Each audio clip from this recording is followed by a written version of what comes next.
Thanks for watching Four Color Commentary. I'm Mark Allen, and I have for you today an affordable first. And this affordable first actually is a Steve Ditko creation. Anytime I can find a Ditko first out there, first of all, I'm amazed at how many of them are so affordable, but I snap them up because it is Ditko, and God rest his soul, he's not doing any more work. And so all the work we can get of Ditko is good stuff, especially firsts. But this first affordable first from Steve Ditko appears in Captain Victory and the Galactic Rangers issue number 6, published by Pacific Comics in 1982. And the character specifically is a character called the Missing Man. Now, this is kind of a twist on the Invisible Man, but not quite. And in the first adventure, I don't know how many of these, I don't know how many stories of the Missing Man were actually produced. I plan on hunting them all down. But in the first story, kind of a creepy villain, and you know, and as we know, there have been throughout history, there have been cases of conjoined twins. Okay, and I remember one even back, I think it was the TV show, and this is going to be for us older guys, the TV show back in the 70s, late 70s, early 80s, called That's Incredible.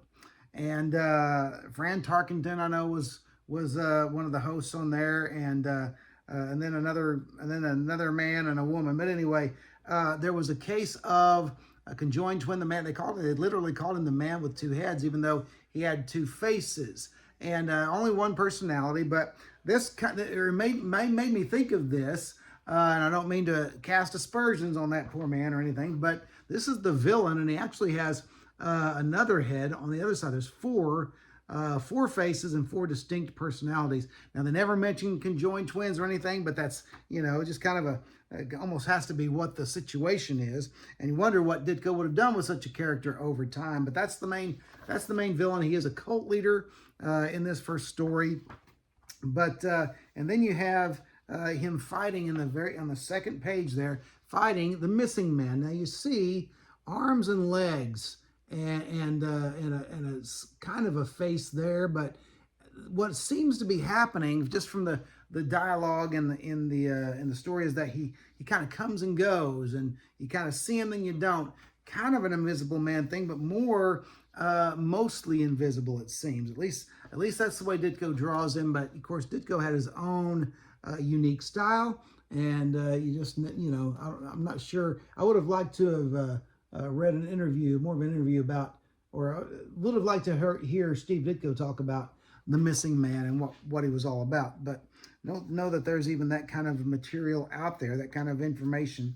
But the Missing Man did have his own team that was actually called, they worked for Ma's Detective Agency. And you see that right there. And there's Ma on the phone, kind of an old style phone there. I'm not sure if this was supposed to be I don't know if this was set in the past or what, or if Ma was just kind of old fashioned, but there you go. And kind of an interesting group of characters. And evidently, it seems like, it appears that the Missing Man could also change his size. And because right here, he appears on the hilt of a sword in that middle panel, and he says, "For my next trick, I'll resume my actual size." I believe he says, what does he say? For my next trick, I'll assume my full size. Yeah. And so you had the Missing Man shrinking. You had him only partially visible, just kind of whatever you needed to do to fight crime. And so on the last page and middle panel, you've got him again duking it out there with the villain, with the four-faced villain. I've heard of someone being two-faced. This guy was four-faced, okay? But there he is duking it out, just kind of all arms and legs and a face, and I don't know, kind of wild and weird, but interesting. Steve Ditko did some wild and weird things, but his material was never boring. You can say that. And his characters like Mr. A, of course, and The Question, they were more hardcore in the sense they had a very distinct morality, very distinct system of morality, and they didn't mind taking a life of a villain.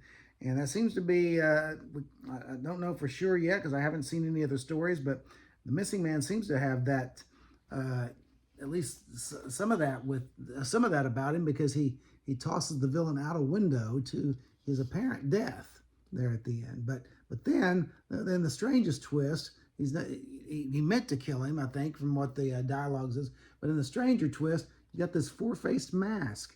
So I'm not sure what a four-faced individual thought, a mask would do to hide his identity. I have to assume there's not very many four-faced individuals running around out there, even in the Missing Man's world. But anyway, that's The Missing Man from Captain Victory #6, published by Pacific Comics in 1992. You can find this very affordably on eBay. In my case, I found this in a dollar bin. And so, if you see it, pick it up. This one could use a bit of a press, but I'm not worried about that. It's just a cool, affordable first by the man, Steve Ditko, and it will be staying in my collection. But anyway, I just thought I'd share that with you. It's a great affordable first. Go out there and hunt for it, and thanks for watching Full Color Commentary.